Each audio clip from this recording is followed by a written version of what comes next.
science flattens our conception of the world, it is based on the assumption of causality, and that idea gives you a deterministic worldview.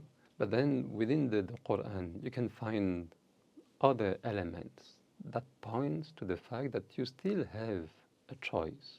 You're asked to do good and to forbid evil. Like you have an objective, and it's up to you to fulfill that objective as much as you can. God has given me the opportunity to voluntarily walk towards my objective, toward Him. It's a risk, because the risk is to turn away. But I see benefit in that ability to realize Allah. I believe that through the realization itself, you can achieve closeness, a status closer to God than anything else in creation.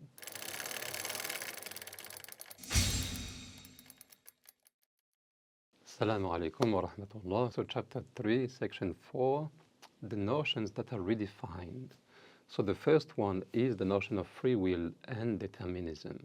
Like, do you have the choice in life, or are you predetermined?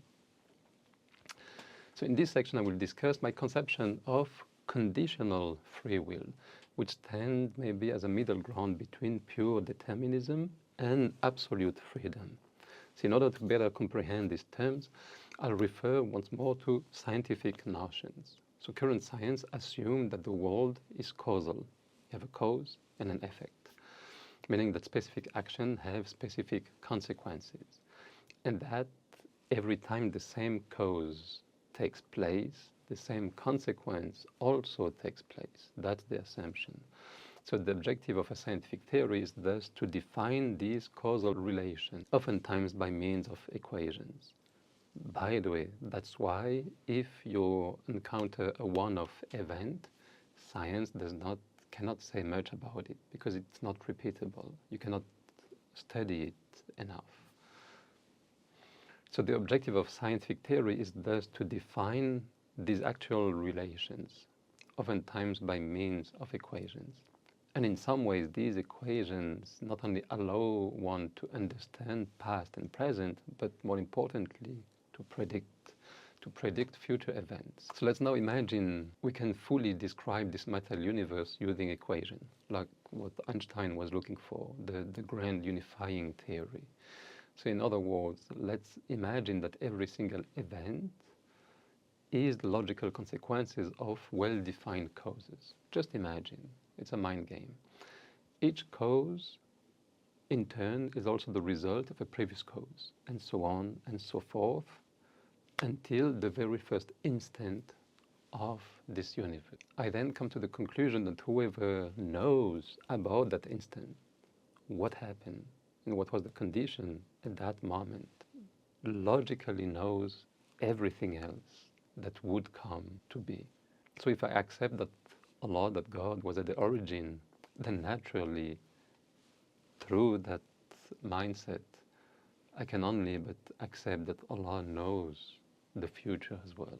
It becomes evident that everything falls under His knowledge. But again, that's really taking a materialistic approach, where you only consider what's materialistic, and no, like you flatten your understanding to the materiality of this world, and you neglect the vertical relation with other entities, Allah, the angels, the jinns, and so on. So in that case, you would live in a fully deterministic world, all right?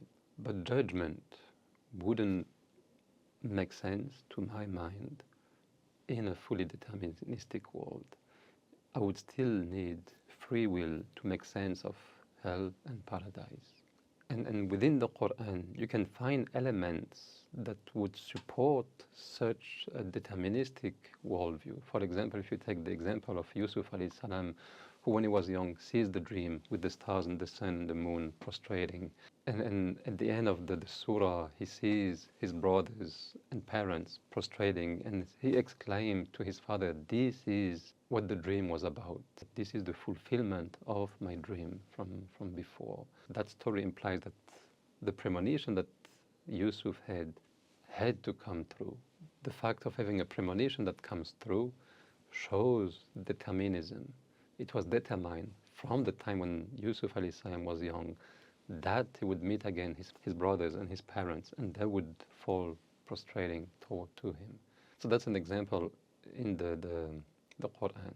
If I take a scientific example, obviously, because science flattens our conception of the world to the materiality of the world again, it is based on the assumption of causality. And that idea of causality, that everything is governed by causality, gives you a deterministic worldview.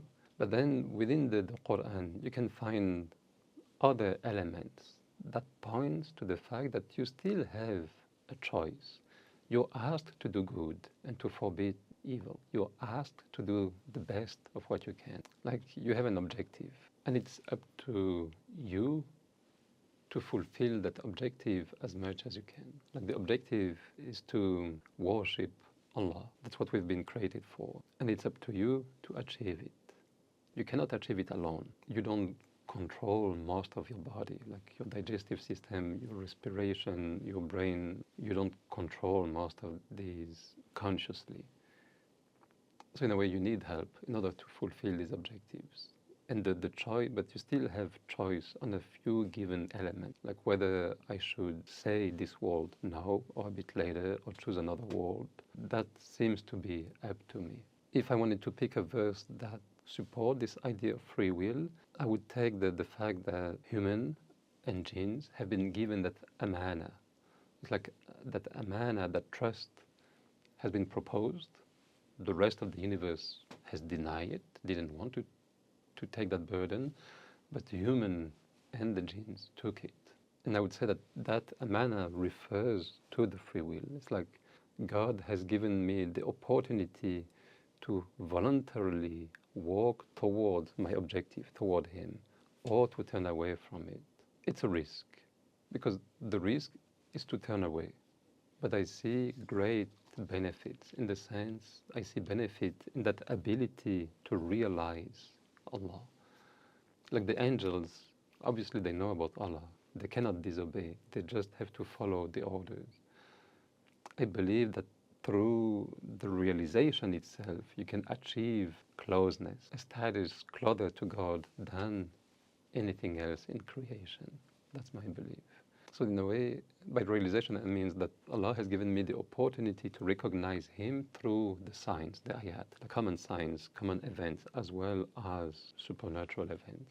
To submit to Him through each of my actions. Like to do, when you do something, you do it for Allah. That's a choice. You can do it for your employer, you can do it for your friend, you can do it for your family, or you can do it ultimately for Allah, for the sake of Allah, which is why you should say Bismillah before doing anything. So that choice constitutes for me the free will that is given. To give a maybe more practical example, I take the car, I want to go from point A to point B, but I can choose which road I can take. The roads that are given are predetermined, but it's up to me to choose which one. And it doesn't mean that the choice is entirely up to me. Allah can play with my perception. The same way He made the Prophet ﷺ seeing the army less numerous than they were. That's an example. So Allah can play with my perceptions. And Allah can facilitate one road compared to another. But it still gives me that feeling of having the choice. When it comes to supernatural events, most of the miracles, these like apparently supernatural events, took place at the hands of prophets, or people who are going to be prophets, like the man and his donkey, where the man was revived after 100 years, and then in front of his eyes, the donkey was given life again. Then that person became a sign for his people. He had to convey the message to his people. As a commoner, I'm not expecting to see something supernatural, but I would still argue that you can read anything else around you as a sign. I would call it a game of realization, that you should try to see Allah through every event, through every object. And you should be able to see this through common events, and also through I would call them low probability events. And some of these like low probability events, they have a certain probability to occur, all right? But still, when they take place, they are amazing, and they should lead you, they should point you towards Allah. To continue with this idea of free will, during Ramadan, if you focus on seeking Laylatul Qadr, that night of decree, it is because you hope that in that night your prayers will affect, transform, and shape the rest of your life. That's where I read free will within the text. But again, it's a conditional free will. It is Allah that ultimately allows you to worship and to benefit from that night of decree.